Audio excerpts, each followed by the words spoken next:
اسلام آباد کے sector G72 میں گیس سلنڈر دھماکہ، 8 افراد جم حق۔ سلنڈر دھماکے کے بعد عمارت گر گئی، ملبے تلے دب کر 12 افراد زخمی، لاشیں اور زخمی ہاسپٹل منتقل۔ مرنے والوں میں دلہا اور دلہن بھی شامل۔ ریسکیو اور پولیس اہلکار امدادی کارروائیوں میں مصروف۔ گھر میں شادی کی تقریب جاری تھی۔ سلنڈر دھماکہ گیس لیکیج کے باعث پیش آیا۔ ایڈیشنل ڈپٹی کمشنر کا کہنا ہے کہ دھماکے کے بعد 4 گھر متاثر ہوئے۔ دھماکے کی وجوہات جاننے کے لیے تحقیقات جاری ہیں۔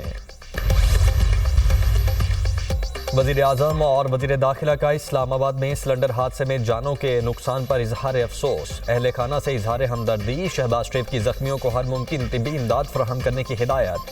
سیکرٹری داخلہ کو واقعے کی مکمل تحقیقات کا حکم۔ محسن نقوی نے کہا جام حق افراد کے لواحقین کے غم میں برابر کے شریک ہیں۔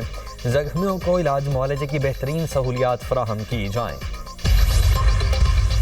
پاکستان کا صومالیہ کی خود مختاری اور علاقائی سالمیت کی مکمل حمایت کا اعلان۔ نائب وزیر اعظم اسحاق ڈار کا جدہ میں OIC وزرائے خارجہ کے غیر معمولی اجلاس سے خطاب۔ کہا پاکستان اسرائیل کے صومالیہ پر اقدامات کی سخت مذمت کرتا ہے۔ صومالیہ کے علاقائی استحکام کی غیر مشروط مکمل حمایت کرتے ہیں۔ صومالی لینڈ صومالیہ کا غیر متنازع اور اٹوٹ انگ ہے۔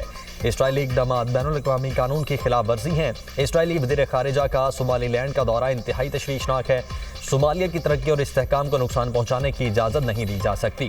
پاکستان نے OIC ممالک کے ساتھ اسرائیل کے اقدام کو مشترکہ بیان میں مسترد کیا۔ صومالی عوام اور سیکورٹی فورسز کی قربانیوں کو سراہتے ہیں۔ OIC نے صومالی لینڈ کو تسلیم کرنے کا نام نہاد اسرائیلی اقدام مسترد کر دیا۔ صومالیہ کی خود مختاری اور علاقائی سالمیت کی حمایت کا اعادہ۔ OIC سیکرٹری جنرل کا کہنا ہے کہ صومالی لینڈ سے متعلق اسرائیلی اقدام عالمی قوانین کی خلاف ورزی ہے۔ سعودی وزیر خارجہ نے کہا صومالیہ کی خود مختاری کو نقصان پہنچانے کی ہر کوشش مسترد کرتے ہیں۔ فلسطینی وزیر خارجہ نے کہا صومالیہ کی UN کی تسلیم شدہ سرحدوں کی حمایت کرتے ہیں۔ نمائندہ ترکیے کا کہنا تھا اسرائیل کا صومالی لینڈ کو تسلیم کرنے کا نام نہاد اقدام قبول نہیں۔ ایران میں پرتشدد مظاہروں کی شدت میں کمی۔ ایرانی ذرائع کے مطابق شمال مغربی تہران کے سوا باقی شہروں میں ہفتے کو صورتحال پرامن اور ٹریفک رواں دواں رہی۔ ایران میں جاری پرتشدد مظاہروں میں اموات کی تعداد 65 ہو گئی۔ مرنے والوں میں 15 سیکورٹی اہلکار بھی شامل۔ ملک بھر میں انٹرنیٹ سروس تیسرے روز بھی بند۔ اسرائیل کے لیے جاسوسی کے الزام میں 1 شخص گرفتار۔ ایرانی میڈیا کے مطابق غیر ملکی شخص کو ایرانی فوج نے پکڑا۔ اب تک 100 مسلح فسادیوں سمیت پرتشدد مظاہروں میں 2500 سے زائد افراد کو گرفتار کیا جا چکا۔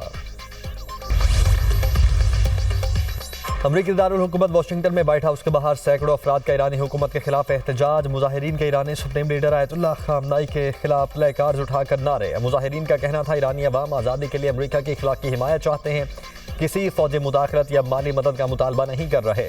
لندن میں بھی ایرانی سفارت خانے کے سامنے ہزاروں افراد کا احتجاج۔ مظاہرین نے ایران کا پرچم اتار کر اپوزیشن کا پرچم لہرایا۔ ایرانی سفارت خانے میں گھسنے کے الزام میں 2 افراد گرفتار۔ ایرانی سفارت خانے نے دوبارہ سرکاری پرچم لہرا کر ٹویٹ کر دیا۔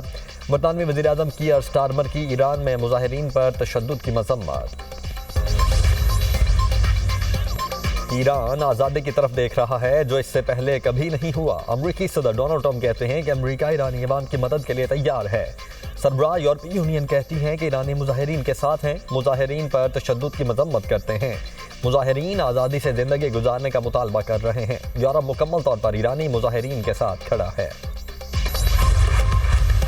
وزیر اعلیٰ پنجاب مریم نواز نے نئے ہاسپٹلز کی جلد تکمیل کا حکم دے دیا۔ نواز شریف کینسر ہاسپٹل لاہور میں، جناح ہاسپٹل اور سرگودا میں نواز شریف کارڈیالوجی انسٹی ٹیوٹ سمیت دیگر کی جلد تکمیل کی ڈیڈ لائن۔ لاہور میں نواز شریف کینسر ہاسپٹل اور جناح کارڈیالوجی انسٹی ٹیوٹ کو اسی ماہ اوپن کرنے کی ہدایت۔ نواز شریف انسٹی ٹیوٹ آف کینسر ٹریٹمنٹ کے بیسمنٹ اور گراؤنڈ فلور کی تکمیل۔ مریضوں کے لیے ویٹنگ ایریا، مسجد اور ڈاکٹرز کی رہائش گاہیں بھی مکمل۔ پاکستان کے پہلے نواز شریف انسٹی ٹیوٹ آف کینسر ٹریٹمنٹ کا اسی ماہ سے آغاز ہوگا۔ مریم نواز کا کہنا ہے کہ کینسر ہاسپٹل میں پاکستان بھر سے آنے والے ہر مریض کا علاج ہوگا۔ لاہور میں موسم سرما کی تعطیلات پر سختی سے عمل درآمد کا حکم۔ سرکاری اور نجی اسکول موسم سرما کی تعطیلات میں نہیں کھلیں گے۔ CEO ایجوکیشن اتھارٹی لاہور کا چھٹیوں میں اسکول نہ کھولنے کے حوالے سے نوٹیفکیشن جاری۔ موسم سرما کی تعطیلات میں اسکول کھولنے پر سخت کارروائی ہوگی۔ اسسٹنٹ اور ڈپٹی ایجوکیشن آفیسرز کو روزانہ مانیٹرنگ کی ہدایت۔ وزیر اعلیٰ خیبر پختونخوا سہیل آفریدی کی پنجاب اسمبلی آمد پر ہنگامہ آرائی کی تحقیقات کا باقاعدہ آغاز۔ آئی جی پنجاب نے مزید کارروائی کے لیے رپورٹ محکمہ داخلہ پنجاب کو ارسال کر دی۔ اسمبلیز رائے کے مطابق رپورٹ کی روشنی میں مزید اداروں سے شواہد اکٹھے کیے جائیں گے۔ آئی جی آفس نے کارروائی کے حوالے سے پنجاب اسمبلی سیکریٹریٹ کو بھی آگاہ کر دیا۔ اسپیکر پنجاب اسمبلی کی بنائی گئی تحقیقاتی کمیٹی کی رپورٹ آئی جی پنجاب کو بھجوائی گئی تھی۔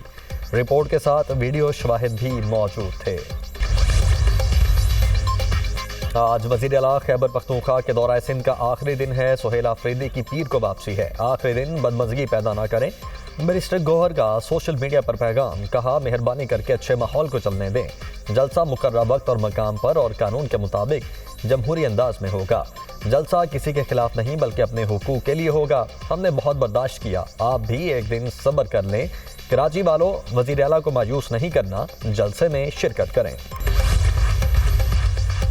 جلسے کی اجازت کے باوجود الزامات نامناسب ہیں۔ پی ٹی آئی کو گراؤنڈ میں جلسہ کرنے سے نہیں روکا۔ سینئر وزیر سندھ شرجیل میمن نے کہا سڑکوں پر ریلیاں اور جلوس نکالنے سے ٹریفک جیم ہوئی، سیکیورٹی پلان پر عمل نہیں کیا جا رہا۔ پی ٹی آئی کارکن قانون کو ہاتھ میں نہ لیں اور گائیڈ لائنز پر عمل کریں۔ وزیر اعلیٰ خیبر پختونخوا کے دورے میں کوئی بدنیتی نہیں، سہیل آفریدی کو مکمل سیکیورٹی فراہم کی گئی، آئینی عہدوں کا مکمل احترام کیا گیا۔ وزیر اعلیٰ کے پی خوش اسلوبی کے ساتھ اپنا دورہ مکمل کریں۔ سہیل آفریدی پروپیگنڈا اور چیزوں کو مفلوج کرنے آئے ہیں تو یہ غلط ہے، سیاست کرنے آئے ہیں تو ہم حاضر ہیں۔ میئر کراچی مرتضی وہاب نے کہا عوام سہیل آفریدی کے ساتھ ہیں تو گراؤنڈ بھر کر دکھائیں، ان کو پتہ ہے یہ گراؤنڈ کو نہیں بھر سکتے۔ جلسے کے لیے بندے چاہیے تو سیدھی طرح بولیں، چیزیں بے نقاب ہو رہی ہیں تو پیپلز پارٹی کے خلاف باتیں کرنا شروع کر دیں۔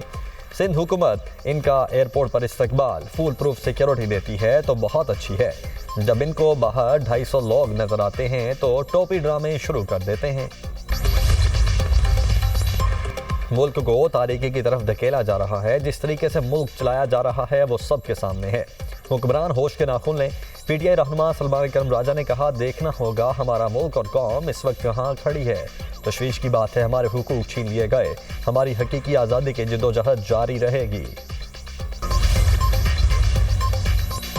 اور پاک سری لنکا T20 سیریز کا تیسرا اور آخری میچ آج کھیلا جائے گا۔ میچ پاکستانی وقت کے مطابق شام 6:30 بجے کھیلا جائے گا۔ 3 میچز کی سیریز میں پاکستان کو 1-0 کی برتری حاصل۔ پہلے میچ میں قومی ٹیم نے سری لنکا کو 6 وکٹوں سے شکست دی۔ ملک میں سردی کی لہر برقرار، یکبستہ ہوائیں چلنے کا سلسلہ جاری۔ لاہور میں پارہ 4 ڈگری سینٹی گریڈ تک گر گیا۔ شہر میں بادل برسنے کا کوئی امکان نہیں۔ بلوچستان کے شمالی اور وسطی اضلاع میں سردی، چند اضلاع میں ہلکی بارش متوقع۔ قلات میں شدید سردی کے باعث پائپوں اور نالیوں میں پانی جم گیا۔ گیس پریشر میں کمی اور بجلی لوڈ شیڈنگ سے شہریوں کو مشکلات۔ امریکہ میں فائرنگ کے واقعات میں اضافہ۔ ریاست مسیسپی میں فائرنگ سے بچے سمیت 6 افراد ہلاک۔ شہر کے 3 مختلف مقامات پر فائرنگ کی گئی۔ پولیس نے فائرنگ میں ملوث ملزم کو گرفتار کر لیا۔ شناخت 24 سالہ سٹیون وارڈروف کے نام سے ہوئی۔ منیسوٹا میں رینی نیکول گڈ کی ہلاکت کے بعد احتجاجی صورتحال۔ سول اور مائیگرنٹس حقوق کی تنظیموں کی اپیل پر امریکہ بھر میں ریلیاں اور مظاہرے۔ منیاپولس میں ہزاروں افراد کا آئی سی ای ایجنٹ کے خلاف مارچ۔ واشنگٹن میں وائٹ ہاؤس کے باہر بھی آئی سی ای کے خلاف مظاہرہ کیا گیا۔ 37 برس کی Renee Nicole Good immigration agent کی گولیوں کا شکار ہوئی تھی۔ امریکہ کے شام میں داعش کے خلاف فضائی حملے۔ امریکی سینٹرل کمانڈ نے حملوں کی تصدیق کر دی۔ امریکی سینٹرل کمانڈ نے بتایا حملے شام بھر میں داعش کے اہداف کو نشانہ بنانے کے لیے کیے گئے۔ خبر ایجنسی کے مطابق حملوں میں جانی نقصان کی تفصیلات سامنے نہیں آ سکیں۔ کارروائیاں دسمبر میں شام میں امریکی فوجیوں کی ہلاکت کے بعد شروع کیے گئے آپریشن کا حصہ ہیں۔